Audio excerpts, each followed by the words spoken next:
So we heard that delayed cord clamping is really important. They did that at the birth. How does that help Sebastian? Yeah, that's a good question.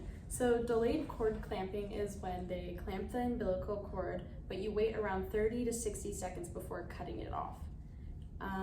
Yeah, that's what it is. And the benefit is that extra blood that gives extra blood to Sebastian, which gives more iron and red blood cells, which help prevent anemia in his first few months of life. It also improves his oxygen level right after birth and supports better circulation. These benefits are especially helpful during the early growth and brain development. Like my colleague said, these are great benefits for his growth and development. This was done with Sebastian's best health in mind. This is a well-researched standard practice, and like they said, it's mainly for that extra placental blood to help his development and growth. Awesome. Thanks so much, you guys. Appreciate it. He hiccups and sneezes a lot. Should we keep track of that? Hi, so that's a great question, and I'm glad you brought it up. It's completely normal for newborns like Sebastian to hiccup and sneeze frequently.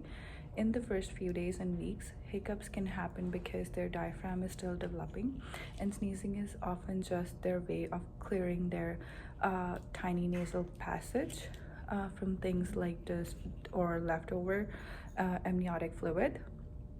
Unless he seems distressed, he has trouble breathing, or the hiccups are interfering with feeding or sleep, there's usually no need to track them closely. But if you ever notice signs like difficulty feeding, breathing that seems labored, or a bluish tint around his lip, that would be a reason to seek help right away.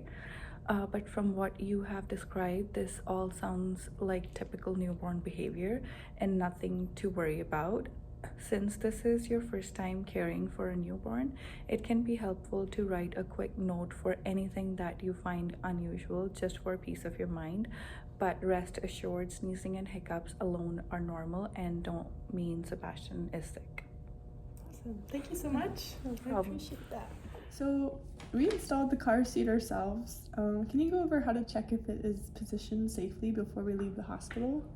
Yeah, of course. I'm happy to hear that you're already thinking about the safety of Sebastian. And of course, I could come check it out if you want me to as well. For checking if your car seat is secure, before you put Sebastian in it, you should give the car seat a little gentle shake just to see if it's secure. And then you should next check that it's a rear-facing seat and it's reclined. That will keep Sebastian from his head flopping around and potentially blocking his airways, which would not be good.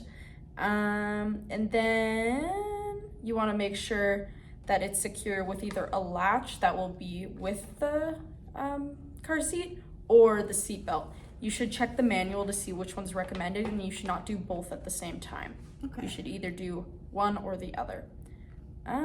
And then you can also give it another gentle shake, but gentle. Like while the baby's in it? No, not when the baby's in it. Okay. This is just checking if it works. When Sebastian is in the seat, though, you want to make sure that the shoulder straps are below that the seat straps are below the shoulders, or they're a little bit below, and that they're nice and snug, not too tight though, because that can cause a lot of like pain and itching and rashes. You also want to make sure the chest clip is right at armpit level. Also take off any bulky clothes before putting him in the seat. That can just affect the fit of it and can cause like overheating and maybe more rashes, which we don't want. Okay. And he should be in a car seat for around 4 years. Not the rear facing one necessarily, but he should be in a car seat for at least 4 years. And if you have any other questions, don't hesitate to ask, and I could come check out your car seat if you like. Awesome. Thank you so you. much. Appreciate that. So Sebastian looked a little bit yellow this morning. What does that mean, and how do we get it checked? Okay, so he is a bit yellow due to something called newborn jaundice. And basically what that is his body is breaking down red blood cells, and this is producing something called bilirubin. And since his liver is still learning how to process this, there's too much of it in his blood right now, and there's an excess of it, and this is what's causing the yellowing of his skin. It is fairly common and usually very harmless. It should go away in around 1 to 2 weeks. If it doesn't, call a doctor. Also, if he has, after around 4 days, if he has less than like 6 to 8 wet diapers a day, that would be another cause for concern.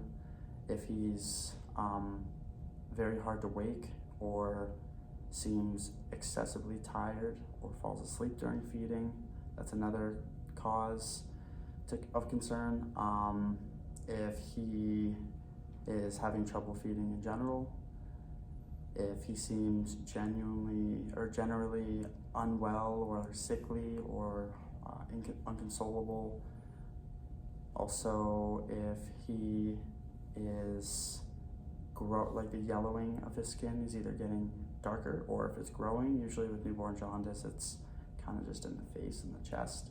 So especially watch for like if it gets to his like legs and feet. That's another big cause for concern. Okay. So just watch out for those symptoms. Otherwise, just feed him and treat him like normal. Yes, make sure that he's getting adequate feeding and that he's pooping, because the main way the bilirubin comes out of our system is in our poop. Okay, awesome. Thank you. Thanks so much.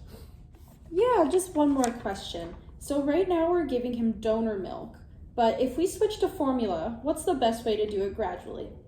That's a really good question. So first you want to choose the right formula. So you might want to work in partnership with your pediatrician.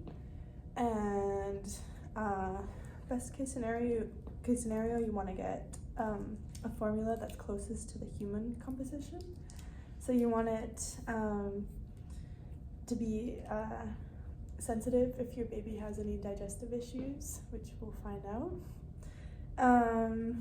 And if your baby's on special donor milk, or if they're preemie, they may need special milk, but so far I think Sebastian is okay, so just try to find the most close to human milk in the formula. And then to gradually get him onto formula, you're gonna wanna start, this is one option, you can start mixing the donor milk with the formula milk.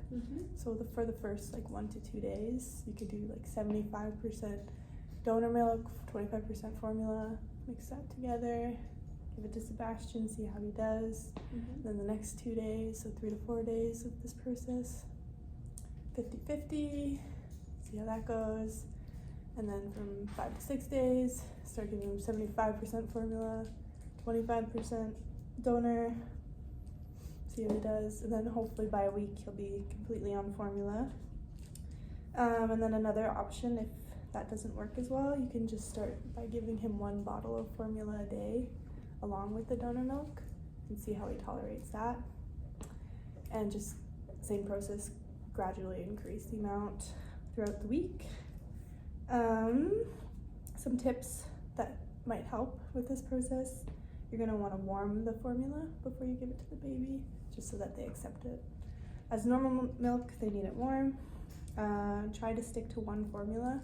Switching too much can cause a lot of irritation and can overwhelm the baby system. You're also going to want to burp the baby more often. So take breaks while you're feeding the baby, because the formula can cause more gassiness. And just try to stay as consistent as possible with your gradual increasements.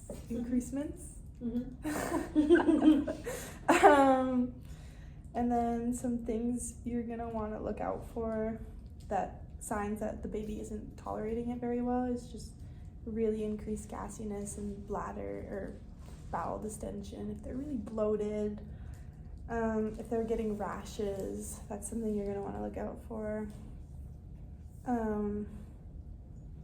And then if the baby is showing persistent digestive issues, or if they refuse the formula, or they're having inadequate weight gain or growth difficulties, you might want to consult your pediatrician as well and just try and find other alternatives. Okay, Yeah. thank you. Do you have any other questions? No, I don't think so. You think you're good? Yeah. You ready to take Sebastian home? Yes, I think I'm ready. Thank you.